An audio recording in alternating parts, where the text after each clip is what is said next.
Chancellor of the Exchequer.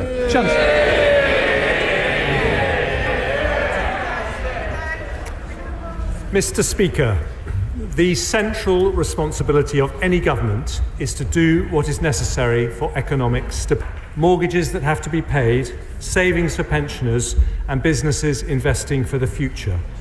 We are a country that funds our promises and pays our debts. And when that is questioned, as it has been, this government will take the difficult decisions necessary to ensure there is trust and confidence in our national finances. That means decisions of eye-watering difficulty. But I give the House and the public this assurance: every single one of those decisions, whether reductions in spending or increases in tax, will be shaped through core, compassionate, conservative values. That is why I pay tribute to my predecessors for the energy price guarantee, for the furlough scheme, and indeed for earlier decisions to protect the NHS budget in a period when other budgets were being cut. But, Mr. Speaker, I want to be completely frank about the scale of the economic challenge we face. We have had short-term difficulties caused by the lack of an OBR forecast alongside the mini-budget. But there are also inflationary and interest pressures around the world. Russia's unforgivable invasion of Ukraine has caused energy and food prices to spike. We cannot control what is happening in the rest of the world, but when the interest of economic stability means the government needs to change course, we will do so. And that is what I have come to the House to announce today. In my first few days in the job, I've held extensive discussions with the Prime Minister, Cabinet colleagues, the Governor of the Bank of England, the OBR, the head of the Debt Management Office, Treasury officials, and many others. The conclusion I've drawn from those conversations is that we need to do more quickly to give certainty to the markets about our fiscal plans and show through action and not just words that the United Kingdom can and always will pay our way in the world. We've therefore decided to make further changes to the mini-budget immediately rather than waiting until the Medium-Term Fiscal Plan in 2 weeks' time in order to reduce unhelpful speculation about those plans. Mr. Speaker, I'm very grateful for your agreement on the need to give the markets an early brief summary this morning, but I welcome the opportunity to give this House details of those decisions now. We've decided on the following changes to support confidence and stability. Firstly, the Prime Minister and I agreed yesterday to reverse almost all the tax measures announced in the growth plan 3 weeks ago that have not been legislated for in Parliament. So we will continue with the abolition of the health and social care levy, changes to stamp duty, the increase in the annual investment allowance to £1 million and the wider reforms to investment taxes. But we will no longer be proceeding with the cuts to dividend tax rates, saving around £1 billion a year, the reversal of the off-payroll working reforms introduced in 2017 and 2021, saving around £2 billion a year, the new VAT-free shopping scheme for non-UK visitors, saving a further £2 billion a year, or the freeze on alcohol duty rates, saving around £600 million a year. I will provide further details on how those rates will be uprated. Just let us sort this telephone out. I've just switched it off, all right? It's off. OK. Sorry, Chancellor. Carry on. It was this. I will provide further details on how alcohol duty rates will be uprated shortly. Second, the government is currently committed to cutting the basic rate of income tax to 19% in April of 2023. It is a deeply held conservative value, a value that people should keep more of the money they earn, which is why we have continued with the abolition of the health and social care levy.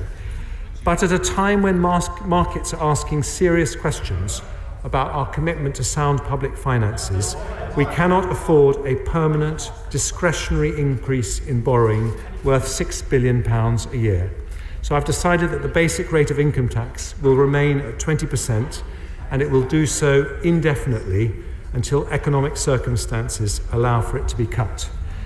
Taken together with the decision not to cut corporation tax and restoring the top rate of income tax, The measures I've announced today will raise around £32 billion every year. The third step I'm taking today, Mr. Speaker, is to review the energy price guarantee. That was the biggest single expense in the growth plan and one of the most generous schemes in the world. It's a landmark policy for which I pay tribute to my predecessor, my right honourable friend from Spelthorne, and will support millions of people through a difficult winter, reducing inflation by up to 5%. So I confirm today that the support we are providing between now and April next year will not change. But beyond next April, the Prime Minister and I have reluctantly agreed it would not be responsible to continue exposing the public finances to unlimited volatility in international gas prices.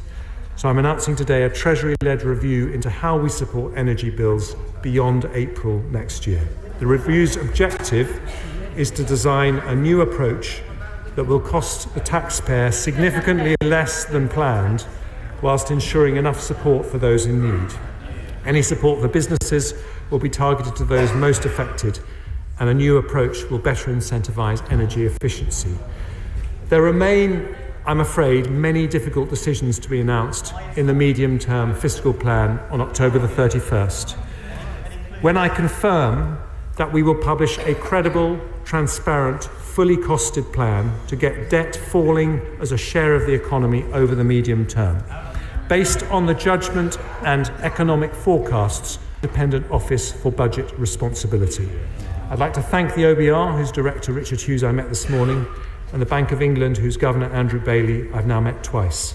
I fully support the vital independent roles both institutions play, which give markets, the public and the world confidence that our economic plans are credible and rightly hold us to account for delivering them. But I also want more independent expert advice as I start my journey as Chancellor. So I'm announcing today the formation of a new Economic Advisory Council to do just that. This council will advise the government on economic policy, with 4 names announced today: Rupert Harrison, former Chief of Staff to the Chancellor of the Exchequer; Gert Jan Vlieger from Element Capital; Sushil Wadhwani of Wadhwani Asset Management; and Karen Ward of JP Morgan. Mr. Speaker, we remain completely committed to our mission to go for growth, but growth requires confidence and stability, which is why we are taking many difficult decisions starting today. But whilst we do need realism about the challenges ahead, we must never fall into the trap of pessimism.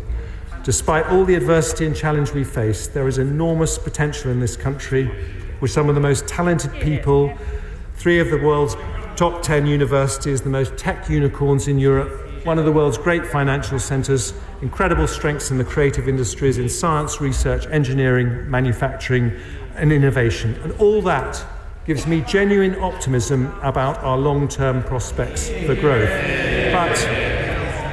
But to achieve that, it is vital we act now to create the stability on which future generations can build. The reason the United Kingdom has always succeeded is because at big and difficult moments we have taken tough decisions in the long-term interests of the country, and in a way that is consistent with compassionate conservative values. That is what we will do now, and I commend this statement to the House. I know.